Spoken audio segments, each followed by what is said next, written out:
poor young woman cried at a grave. The millionaire said, "That's my wife's grave. What's your story?" The late afternoon sky was heavy with clouds, the kind that promised rain but never delivered. A cold breeze moved through the tall trees lining the quiet cemetery on the outskirts of town, sweeping dry leaves across the winding stone paths. Everything was still, except for the occasional rustle of wind whispering through the bare branches overhead. Elara knelt alone beside a small, unadorned grave. There was no photograph, no marble headstone, just a weathered plaque embedded in the ground, partially hidden beneath brittle leaves. Her long blonde hair, softly curled, spilled from beneath the hood of her worn coat. The fabric was faded and fraying at the sleeves. Her eyes were red, puffy from crying. She clutched a canvas tote close to her chest, the kind that had seen better days. The fabric was thin, the seams stretched, and every now and then, the corner of a greeting card peeked out from the top. Her hands trembled slightly as she wiped her face with the back of one sleeve, then reached down to brush some leaves from the grave marker. She did it gently, as if tending to someone she knew. Behind her, steady footsteps crunched softly against the gravel. A tall man in his late 30s stopped just a few feet away, holding a bouquet of white chrysanthemums wrapped in plain brown paper. His coat was simple but tailored, and his expression unreadable. He stood silently for a moment, gazing at the same grave. Then, in a voice low and calm, he spoke. "This is my wife's grave," he said. "Who are you? Why are you crying here?" Elara startled. She turned quickly, eyes wide, her face going pale. For a moment, she just stared at him.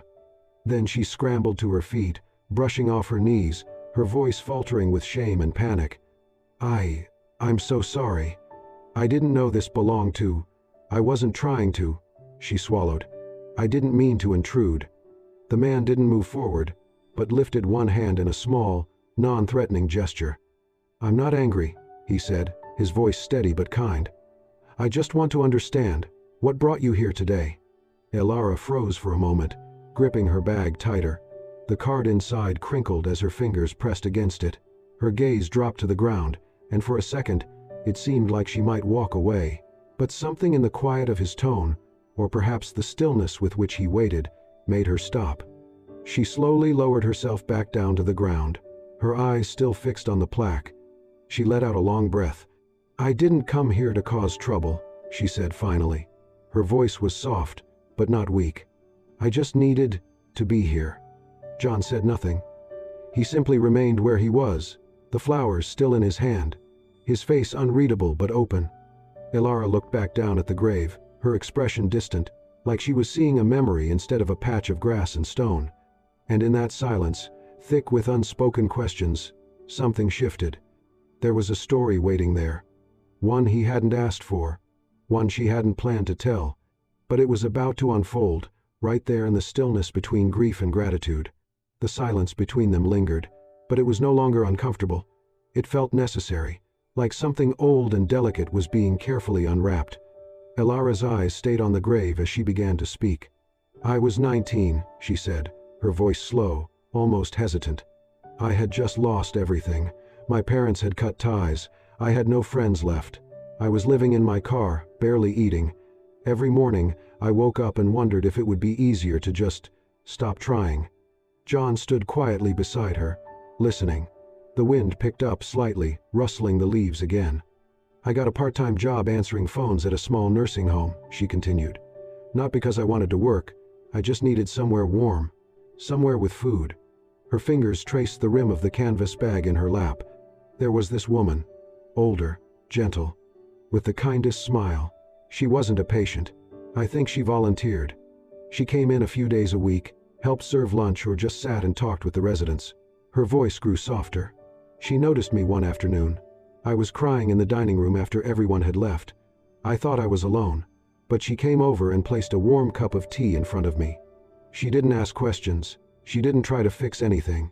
She just said, "Today feels impossible, but tomorrow might surprise you." John felt his chest tighten. He knew that tone. He could hear his wife's voice in it. Elara wiped at her cheek and gave a watery smile. After that, she kept showing up. Not just for the residents, but for me. She'd bring little things, crossword books, a candy bar, A scarf once, when she noticed I didn't have one. I never told her how bad things were, but somehow she knew. Her voice trembled. There was a night I didn't think I'd make it. I'd written a letter. I had a plan. But she showed up after hours. Said she had a bad feeling. She found me sitting in the back hallway with a bottle of sleeping pills. Elara paused, blinking back tears. She didn't yell. She didn't panic. She just sat down next to me and held my hand. She stayed the whole night. John's breath caught, almost inaudibly. "She saved my life," Elara whispered. There was a long silence. "I didn't even know her name," she said finally. "I only called her Miss Lily. I thought she was just passing through. One day, she stopped coming. I assumed she'd moved or, well, you know." Her eyes dropped to the bag in her lap, where the greeting card still peeked out. 3 years later, I saw her photo in a newspaper, an obituary. That's how I found out her name was Lily Grant. John slowly knelt beside the grave, the bouquet still in his hands. "I recognized her instantly," Elara said. "I came here the next week, left a flower, told her what I'd been doing. I had a daughter by then, a job, a small place of my own, and every month since, I come back. To say thank you," she finished quietly. John didn't speak. Not at first. His eyes were on the plaque, unmoving. Then, carefully, he placed the bouquet down. "I didn't know," he said at last, his voice raw. "She never told me about you, or the others she helped. I thought I knew her so well." He looked at Elara, not with suspicion or confusion, but with something that looked almost like awe. "She always said she wanted to leave something behind that mattered," he added. "I just didn't realize she already had." His gaze returned to the grave, and for the first time in years, the pain behind his eyes softened. What he felt wasn't just grief now. It was pride. They sat there, side by side, as the wind moved gently across the grass. And in the quiet that followed, something between them began to shift, something unspoken, but deeply understood. That evening, the sky over the small town had turned a soft charcoal, streaked with fading blues and hints of gold. The streets were mostly quiet, shops closing one by one, their warm lights blinking out like distant stars. John walked beside Elara along the sidewalk, the silence between them no longer tense, just gentle. "I think," he said finally, "my wife would have liked the idea of me inviting one of her old friends to dinner." Elara gave a small, surprised smile. "Friend might be a bit generous." He glanced over at her. "She helped you during the worst moment of your life. You've been visiting her grave for years. That sounds like friendship to me."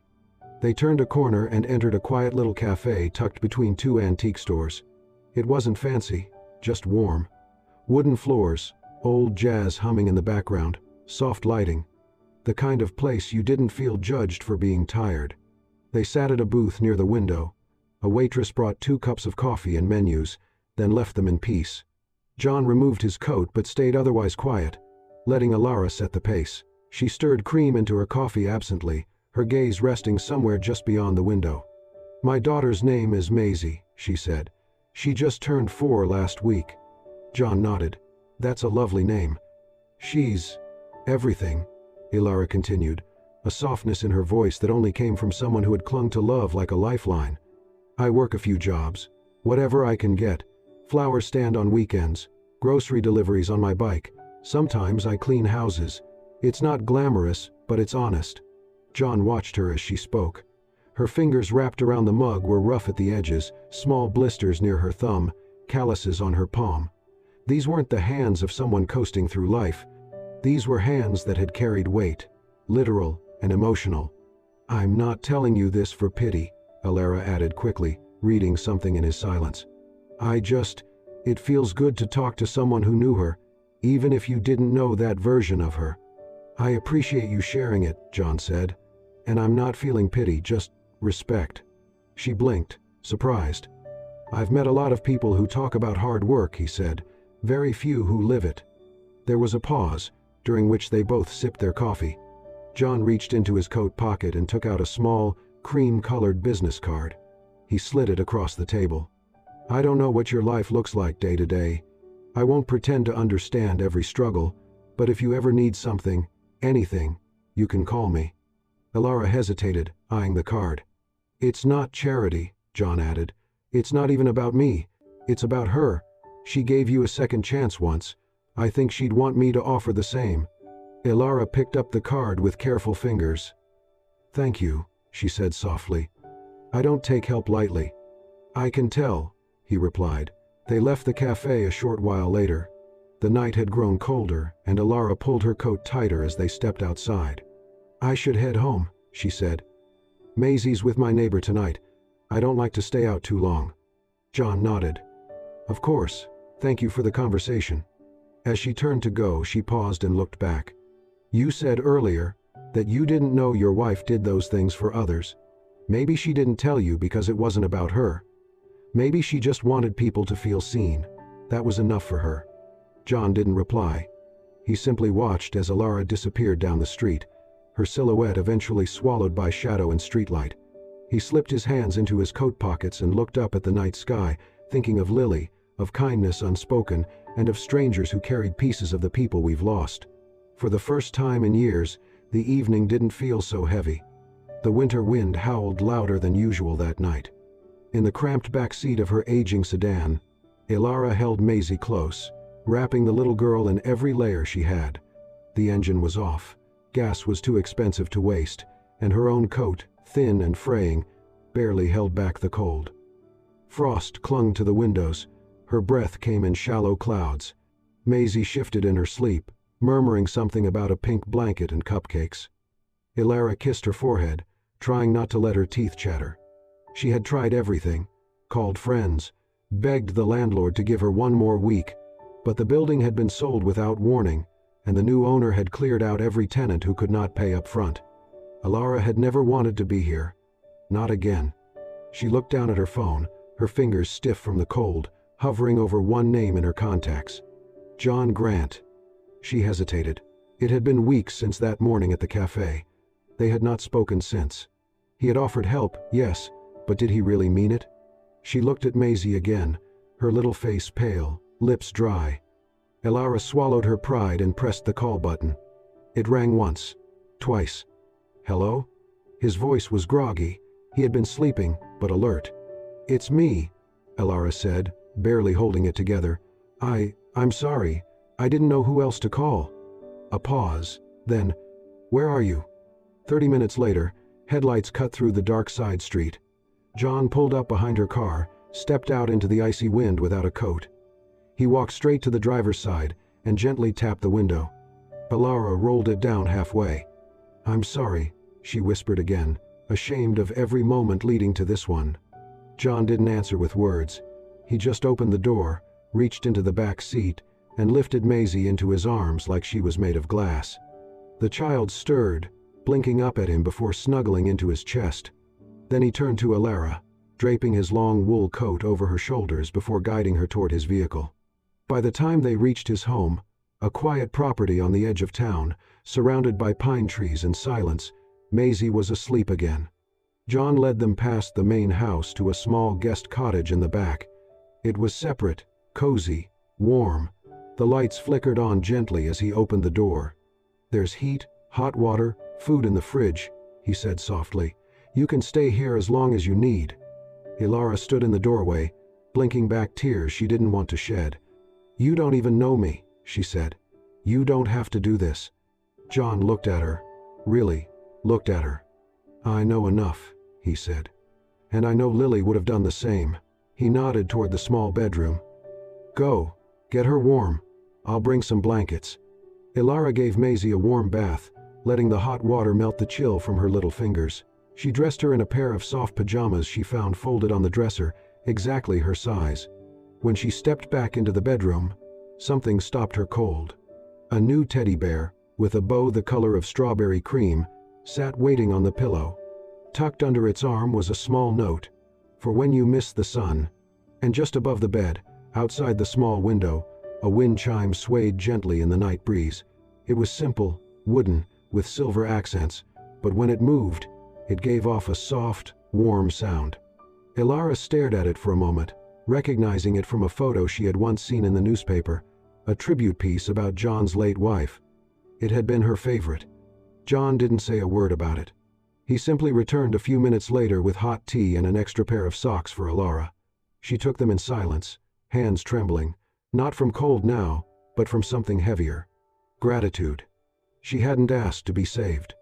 But he had shown up anyway. And in the stillness of that night, Alara felt something shift. Not safety. Not certainty.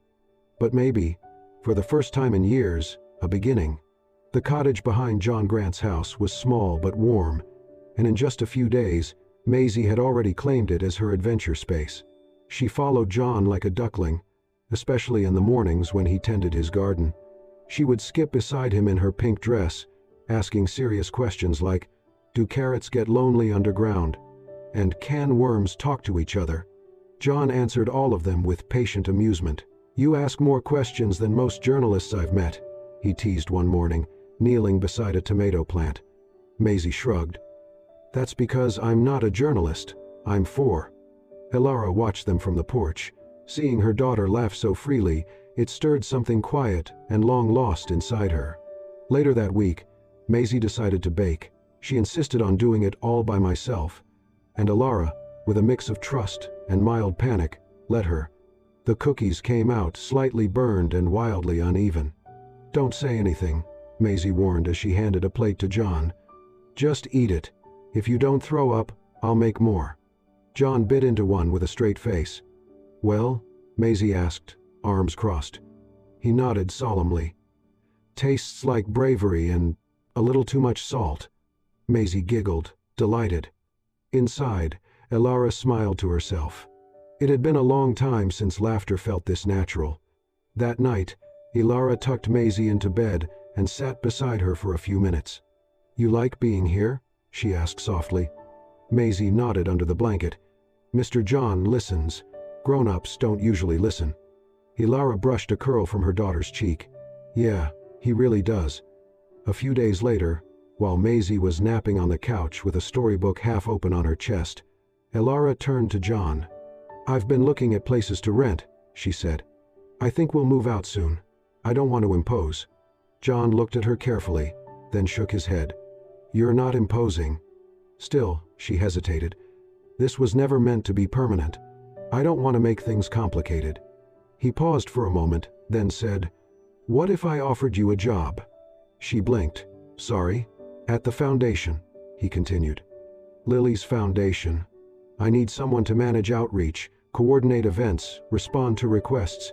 You understand these people. You've lived what they're going through." Alara was quiet. "But I don't have a degree in anything. I'm not official." "You're real," he replied. "That matters more." He didn't say it with pity. Just calm belief. After a long beat, she nodded. "Okay, I'd like that." The days that followed were peaceful. Alara took to the work with quiet focus. She managed schedules, answered calls, and even helped reorganize a few community programs. John watched how she handled people, with kindness, clarity, and strength. There was no pretense in her. And then, there were the quiet moments. Like that one afternoon when the light filtered through the cottage window. Maisie was asleep on the sofa, her little arm draped over her favorite teddy bear. Alara was at the small table, reviewing some paperwork. A pencil was tucked behind her ear, and her blonde curls were loose around her shoulders. John walked in with 2 cups of tea. He placed one beside her, sat across without a word, and sipped his. They didn't talk. They didn't need to. After a while, Alara looked up and caught his gaze. She smiled, just a little. It wasn't grand. It wasn't a declaration. But it felt like something soft had settled between them, something that didn't need to be spoken. It felt, quietly, like the beginning of home. The afternoon sun spilled a gentle light across the garden, casting long shadows over the trimmed hedges and rows of lavender Alara and Maisie had planted together. Alara wore gardening gloves, her blonde curls tucked under a sun hat. Maisie, in her pink dress now stained with soil, was giggling as she watered a patch of wildflowers. It was peaceful. Then, a car door slammed in the distance. Alara looked up, wiping her brow. A woman in her early 30s stepped through the front gate, sharp heels on the stone path, a structured black coat despite the warmth, and eyes that froze the air around her. She had the same high cheekbones John did, the same icy poise, but none of his gentleness. "Celeste," John's voice called from the porch. He had stepped out the moment he saw her pull in, already tense. Celeste didn't even glance at him at first. Her eyes were locked on Alara. Then they dropped to Maisie. "I see," she said coldly. "So this is what time to grieve looks like." Alara stood up slowly, confused. "I'm sorry? You're living here?" Celeste's voice rose. "With your child?" Maisie hid behind Alara's legs. John came closer. "Celeste, don't do this." "No, John," she snapped. "You don't get to tell me what to do after this." She turned to Alara again. "Do you know who I am?" Alara hesitated. "I'm sorry, no. I'm Lily's sister." The name hit like a quiet blow. Alara's breath caught. Her hands instinctively reached for Maisie's shoulders. "I didn't mean to," she started. Celeste cut her off. "Don't pretend you didn't know whose place you were taking. My sister's grave is barely settled, and you've moved someone else into her home? With a child?" John stepped between them, firm but calm. "Celeste, stop. This is not what you think." "Oh, really?" Celeste's voice trembled with restrained fury. "Then explain what I'm looking at, John. Because all I see is a man who made promises at a graveside and forgot them the moment something blonde and sad came along." Alara flinched. John inhaled slowly. "She's not replacing Lily. She never could." Celeste turned her stare on him. "Then why is she here? You promised me. You said no one else would walk through that door. You said this would remain Lily's home. Her memory would be protected." There was a beat of silence. Maisie, sensing the tension but not understanding it, tugged softly at Alara's sleeve. "Are we in trouble, Mommy?" Alara crouched, whispering, "No, sweetie, not at all." But inside, something was unraveling. She looked at Celeste, at John, and then down at the little hands wrapped around hers. The last thing she wanted was to be a wound in someone else's healing. Without another word, Alara gently picked up the gardening basket and took Maisie's hand. "Excuse me," she murmured, her voice low. John moved as if to stop her, but her eyes said not now. She walked back toward the cottage, her steps heavy, her heart heavier. Later that evening, the sun dipped low, casting long orange streaks through the windows. John stood in the foyer, hands in his pockets, staring at the hallway that led to the guest house. He felt torn in a way he hadn't in years. Celeste had every right to grieve, to protect Lily's memory. She had stood by his side at the funeral. She had sat beside him on nights when he couldn't speak without shaking. But Alara had brought life back into this house without even meaning to. Not noise, not chaos, just breath. And now it felt like both worlds were at war inside his chest. He heard the door open behind him. Celeste stepped in, quieter now. Her eyes were no longer icy, but tired. "I know you loved her," she said. "I still do." "Then why?" John turned slowly. "Because Lily taught me how to love quietly. To show up when it's hard, to be kind even when you're hurting." He paused. "She would have liked Alara. And Maisie." Celeste's mouth tightened. She didn't respond. She only whispered, "Then you'll have to choose what memory you want to live in." And with that, she left, leaving John standing alone, surrounded by silence, with two worlds pulling at his heart, and a woman in the garden who never asked for any of it, yet somehow held everything together. The house was silent, but it wasn't the peaceful kind of silence. It was hollow.